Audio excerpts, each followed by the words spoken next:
Hello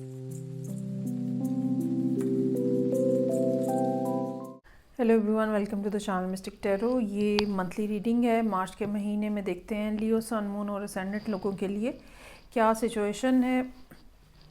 ये तमाम readings जो हैं ये जनरल होती हैं, कलेक्टिव के लिए होती हैं। हो सकता है कि आपसे फुली रेजोनेट ना करें। एक्यूरेसी के लिए आप मुझे पर्सनली कांटेक्ट कर लें और पर्सनल रीडिंग को प्रेफर किया करें। ख़ास तौर पर अगर कोई सीरियस किस्म की चीज़ें हैं आपकी लाइफ में जिनको रिजॉल्व करना ज़रूरी है। तो स्टार्ट लेते हैं लियो लोगों के लिए, सन, मून एंड असेंडेंट। और सबसे पहले रिलेशनशिप के हवाले से देखते हैं कि क्या सिचुएशन है। ऐसा महसूस होता है कि जैसे एक रिलेशनशिप था जिसको आपने किसी ना किसी तरह से ख़ुद ही ख़राब किया है और अब आप उसको ठीक करने की कोशिश कर रहे हैं।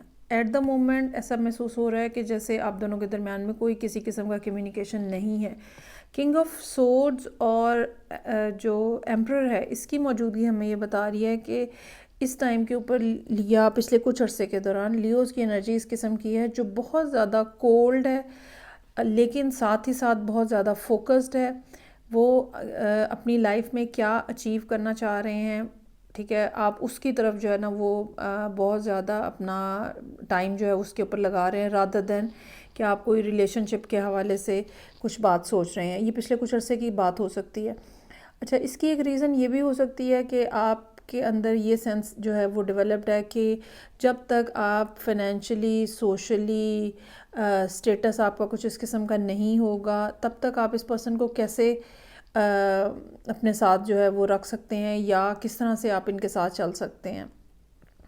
तो यहाँ पे बहुत ज़्यादा एफ़र्ट या बहुत ज़्यादा एक मेहनत वाला जो काम है ना वो नज़र आ रहा है। कॉन्टीन्यूस एफ़र्ट है, सीखने की एबिलिटी अपनी बढ़ा रहे हैं आप पास्ट के अंदर और चीज़ों को ठीक कर रहे हैं। वो सब चीज़ें जो कि आपके लिए इन्जॉयमेंट थी या वो सब चीज़ें जिनको आप इन्जॉय करते थे उनसे दूर जाके आप कुछ ना कुछ सीखते रहे हैं। और ये पिछले कुछ लोगों के लिए 2-2.5 साल का अरसा हो सकता है, कुछ लोगों के लिए 8 से 10 महीने का अरसा हो सकता है।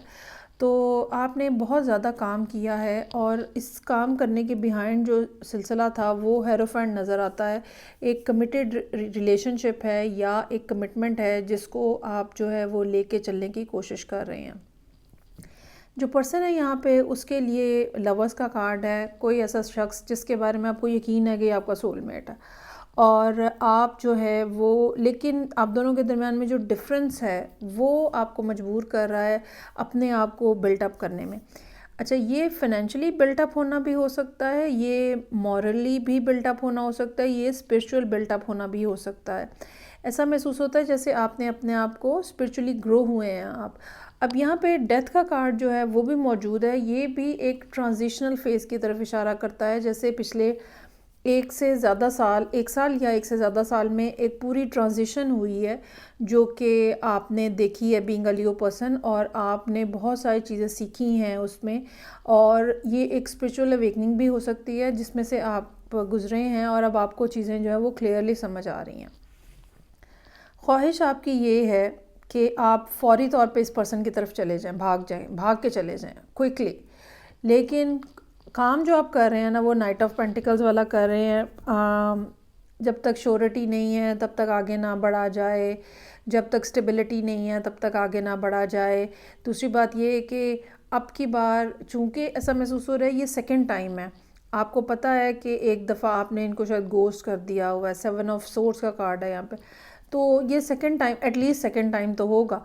तो नाइट ऑफ पेंटिकल्स हमें ये भी बताता है, page of pentacles, night of pentacles, के अब इस टाइम पे आप ये चाहते हैं कि आप सोच समझ के जाएं। आपको पता है शायद ये लास्ट चांस हो, शायद ये पर्सन आपको इसके बाद कोई चांस ना दे। आई डोंट नो कि अब मुख्तलिफ़ लोगों की लाइफ में कितनी बार आपका आना जाना हो चुका हुआ है। तो ऐसा महसूस होता है कि लियोज़ का ये जो बिहेवियर है अवॉइडेंट का हो सकता है, रनर का हो सकता है, तो एक से ज़्यादा बार भी हो सकता है, लेकिन एटलीस्ट एक बार तो है। तो this time you really want to step forward कि जब आपको पूरा यकीन है कि आप क्या करना चाहते हैं, किस तरह से करना चाहते हैं। अच्छा, इस हवाले से कोई प्लानिंग भी हो सकती है। 4 ऑफ सोर्ड्स का कार्ड है, लेकिन जो ज़्यादा बात मुझे यहाँ पे महसूस हो रही है वो ये कि आपका माइंड जो है ना वो क्लियर है। ये नहीं है कि आपको कोई डिटेल्स जो है वो तय करनी है, और जो भी प्रोसेस है जिसको कंप्लीट होने में टाइम लग रहा है वो आपका अपग्रेडेशन का प्रोसेस जो है वो हो सकता है। अदरवाइज़ आपकी सूरत हाल वो नज़र आती है कि जहाँ इंसान बेड में लेट के किसी के बारे में सोचता रहता है और उसको मिस कर रहा होता है। 6 ऑफ कप्स है यहाँ पे। You really want to come forward, और आप उस पर्सन को बताना चाहते हैं कि ये आपके लिए क्या मीनिंग रखते हैं। लेकिन मेरा ख्याल है ये पर्सन जो है ये टोटली हाइड आउट में है, हरमत की एनर्जी है, और हो सकता है कि ये कोई आपने अगर इनसे कोई बात करने की कोशिश की भी हो तो इन्होंने आपको कोई बहुत अच्छा जवाब ना दिया हो।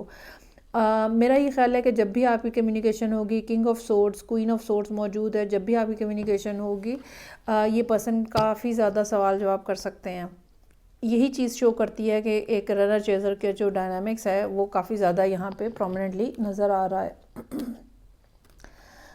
अब जबकि मार्च शुरू हो रहा है, मेरे पास 2 कार्ड्स हैं जो कि ये बताते हैं कि सिचुएशन जो है वो तब्दील होने वाली है।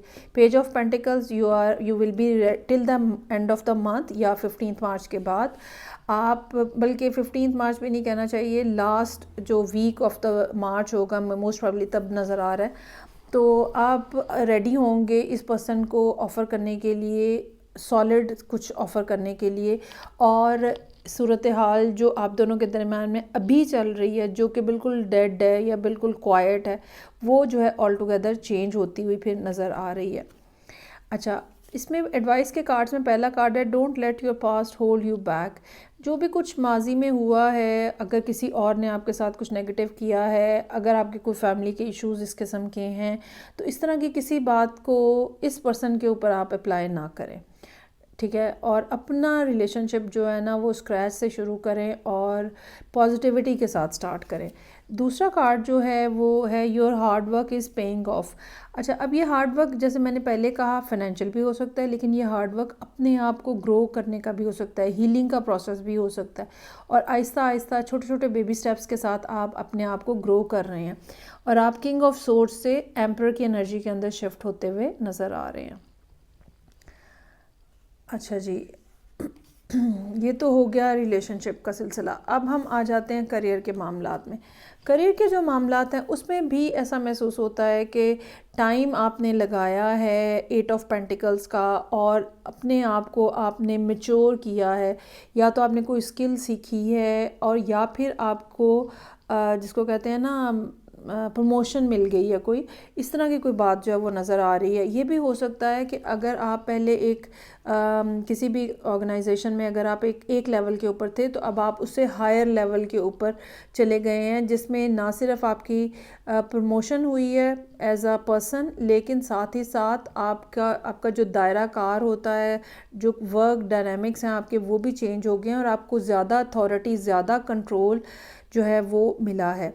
मुझे ये लगता है कि ये चीज़ जो है इसी तरह से आगे चलेगी। अगर ख़ास तौर पे आप लियो असेंडेंट हैं तो मई 2025 के बाद का टाइम बहुत ज़्यादा फाइनेंशियल गेंस भी ला सकता है आपके लिए।